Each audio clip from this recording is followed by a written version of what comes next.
같이 힘차게 인사 나누겠습니다. 만나서 더 반갑습니다. 네, 만나서 더 반갑습니다. 오늘 말씀의 주제는 하나님께 달린 발꿈치입니다. 제 목소리 잘 들리세요? 혹시 좀 웅웅거리나요? 좀 뛰고 할까요? 가까이?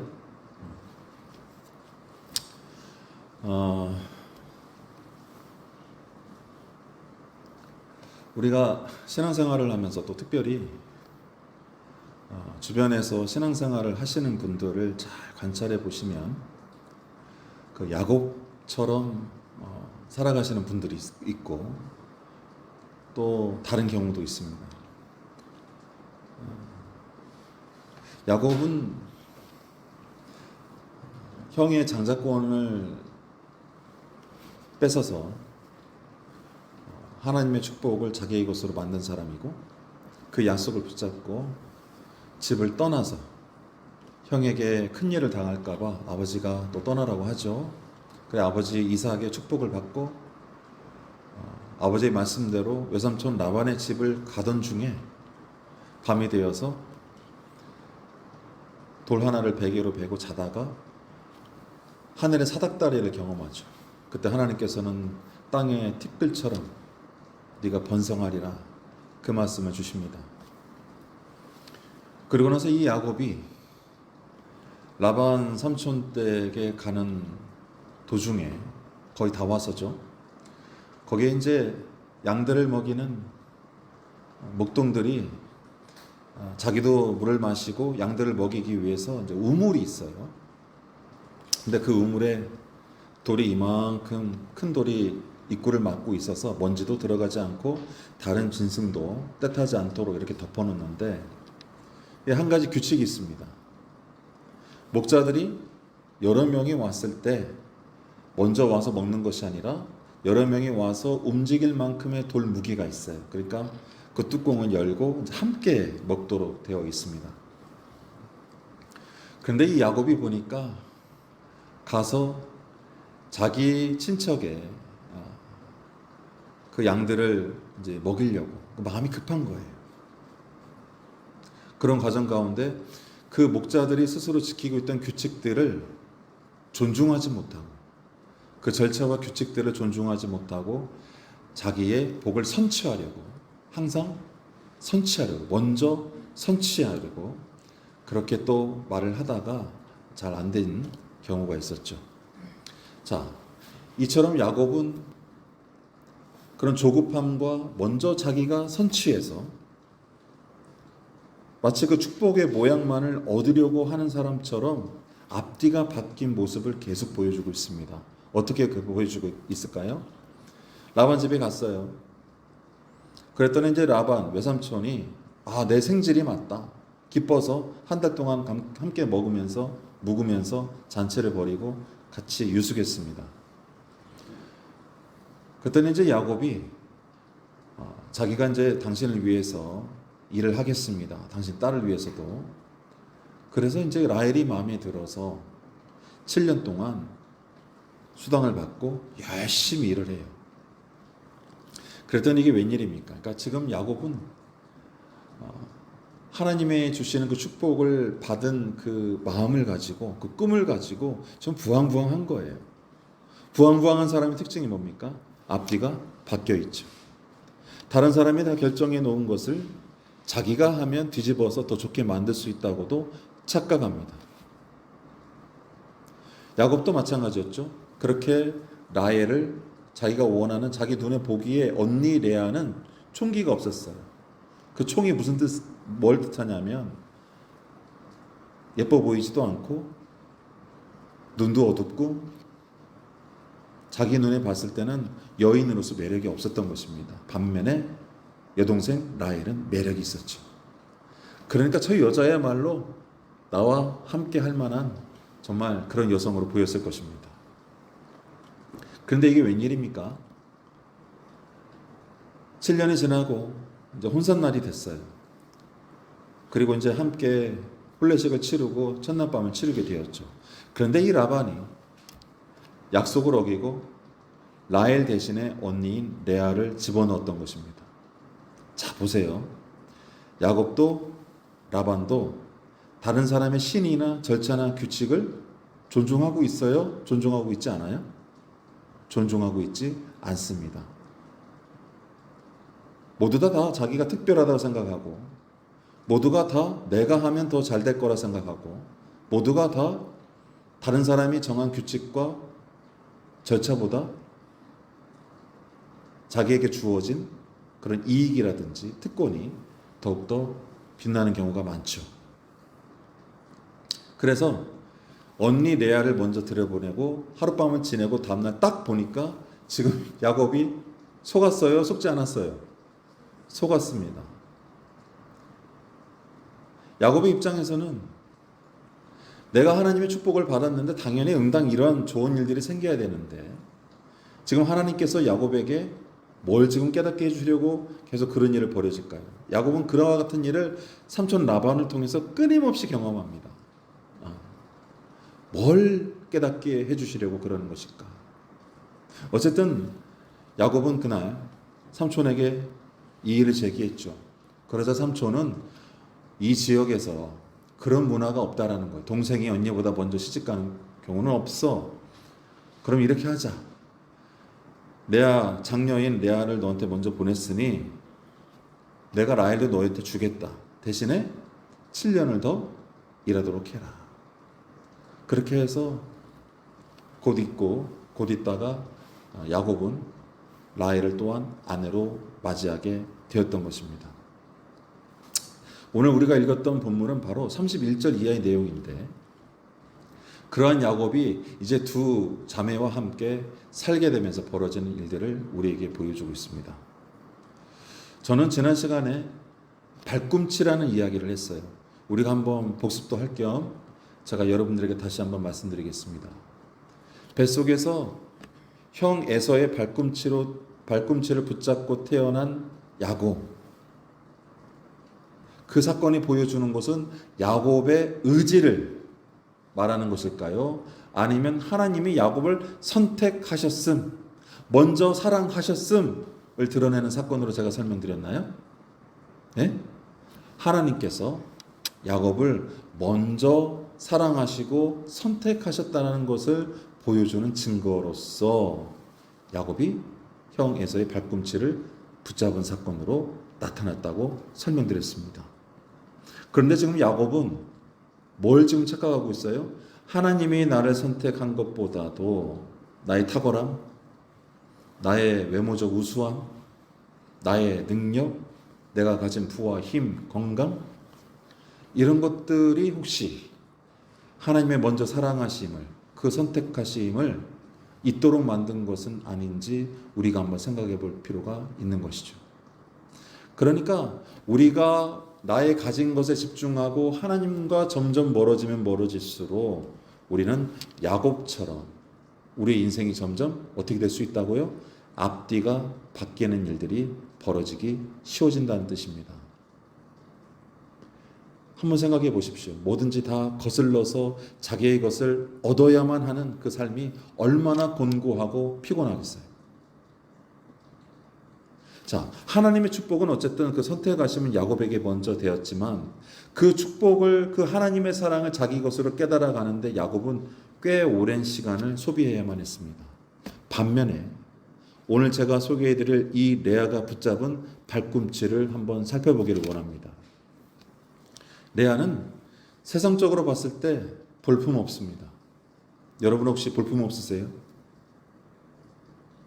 아마 이 중에 우리가 갖고 있는 자존감, 자기 만족감보다도 훨씬 떨어지는 외모와 고대인들은 여성이 눈이 나쁘면 미인으로 취급하지 않았습니다. 왜냐하면 눈에서 그 사람의 지식과 지혜와 사랑스러움이 나온다고 생각했는데 그 눈이 어둡다라는 것은 제대로 쓸모가 없다고 보였기 때문이죠. 눈도 나쁩니다. 외모도 볼품 없어요. 무엇도 남성의 마음에 들만한 것들이 없습니다. 그런데 그런 야곱의 앞뒤 뒤바뀐 그런 성정을 이용하셔서 하나님께서 언니 레아를 먼저 결혼하도록 하셨죠. 그리고 나서 레아가 남편에게 어쨌든 사랑을 받았을까요? 사랑을 받지 못했을까요? 네? 사랑을 받지 못했겠죠. 31절의 말씀입니다. 여호와께서 레아가 사랑받지 못함을 보시고, 하나님께서는 우리가 사랑받지 못할 때, 하나님께서는 우리가 돌봄을 받지 못할 때에 그 순간에도 저와 여러분들을 보살피시고 주목하시는 사랑이 많으신 하나님인 줄로 믿습니다. 여자로 태어나서 남편의 사랑을 받지 못한다는 건 너무 잔인합니다. 그런 레아가 아버지 하나님께서 보시기에 그 사랑받지 못함을 보시고 불쌍히 여기셔서 그 하나님께서 마치 야곱을 먼저 사랑하셨던 것처럼 먼저 다가가셔서 그 레아를 사랑하시고 그리고 그 레아의 태를 여셨어요. 할렐루야. 자, 보십시오. 야곱은 앞뒤가 바뀌었어요. 근데 레아는 지금 하나님의 사랑을 온전히 경험할 수 있는 기회를 얻은 줄로 믿습니다. 자기가 자랑할 게 없어요. 내가 가진 게 없어요. 남편의 사랑을 받고 싶어 해요. 사랑이 필요하게 되었습니다. 사랑이 필요한 그 자리에 하나님께서는 야곱이 아니라 지금 누구를 축복하고 있는 거예요? 레아를 축복하고 있어요. 그러므로 그 발꿈치가 하나님의 먼저 사랑함의 그 징표가 그 태를 여심으로, 태중에서 야곱이 형의 발꿈치를 붙잡음으로 그 선택감이 드러났듯이 레아의 태를 먼저 여심으로 하나님의 선택하심이 지금 누구에게 나타난 거예요? 레아에게 나타난 것입니다. 그리하여서 레아는 하나님의 사랑에 집중하는 사람이 되었죠. 반면에 라헬은 어떻게 되었나요? 30장의 말씀을 보고도 우리가 알 수 있지만 라헬은 남편을 원망하기 시작합니다. 당신이 날 사랑해 주지 않은 것처럼 모든 것들이 다 불평이 되고 원망이 됩니다. 불안합니다. 언니는 자꾸 자식을 낳습니다. 6명을 낳죠. 자꾸 낳는 거예요. 그런데 정작 라헬은 자식이 있어요, 없어요? 자식이 나오지 않아요. 그러면서 남편을 원망했던 것입니다. 그랬더니 남편이 뭐라고 말합니까? 아니, 그게 내 잘못이냐? 하나님이 주시지 않는 걸 어떻게 해? 그러고 나서 이 라헬이 고대 풍습에 그런 게 있었습니다. 자기 남편에게 자기 시종을 들여보내면 혹 긍휼을 입어서 자기에게도 자기 태가 열리는 일이 있다고 믿었던 것 같아요. 그래서 자기 시종을 들여보내고 그 시종은 또 자식을 낳습니다. 자, 라헬은 예뻐요. 똑똑하고 부족함이 없습니다. 야곱도 마찬가지죠. 미끈합니다. 똑똑합니다. 하나님의 사랑도 받았어요. 손을 대면 된즉 모든 것들이 다 잘 될 수 있는 그런 약속의 사람입니다. 그런데 이상하게도 마치 아브라함이 자식 하나를 얻기 위해서 25년을 기다렸던 것처럼 야곱도 하나님께서 지금 뭘 꾸준하게 끊임없이 지금 깨닫도록 하고 계신 겁니까? 라헬도 마찬가지죠. 뭘 깨닫도록 하시는 거예요? 사랑이, 축복이 누구로부터 나온다는 걸 알게 하시려고 그런 겁니까? 바로 너희들이 아니라 하나님입니다. 그럼 따라해 보실까요? 나의 힘으로도 나의 능으로도 아니요, 오직 하나님의 사랑, 능력 때문이다. 이게 큰 위로의 말씀이 되기를 축원합니다. 그렇게 하니까 이 라헬이 자기 시종을 들여다보내고 나중에는 그 레아도 태가 다쳤어요. 나이를 먹었죠. 이제 더 이상 자식을 출산할 수 없는 경우가 되었던 모양입니다. 그랬더니 이 레아도 자기 종들을 들여보내고 나중에 하나님께 간구하였더니 그 다쳤던 태가 또 열려요. 그리고 나서 2명의 자식을 더 낳았던 것입니다. 사랑하는 성도 여러분, 우리가 하나님의 사랑을 의지할 때에 다쳤던 태가 다시 열리는 줄로 믿습니다. 하나님은 끊임없이 지금 이스라엘 백성들에게 또 믿는 우리들에게 우리의 살아가는 힘이 내 손에 붙잡은 그 힘이 아니라 무엇으로 살길 원한다고요? 바로 먼저 사랑하심을 믿고 의지하여 살아가도록 원하시는 줄로 믿습니다. 제가 이 말씀을 준비하면서 더 깜짝 놀라는 것은요,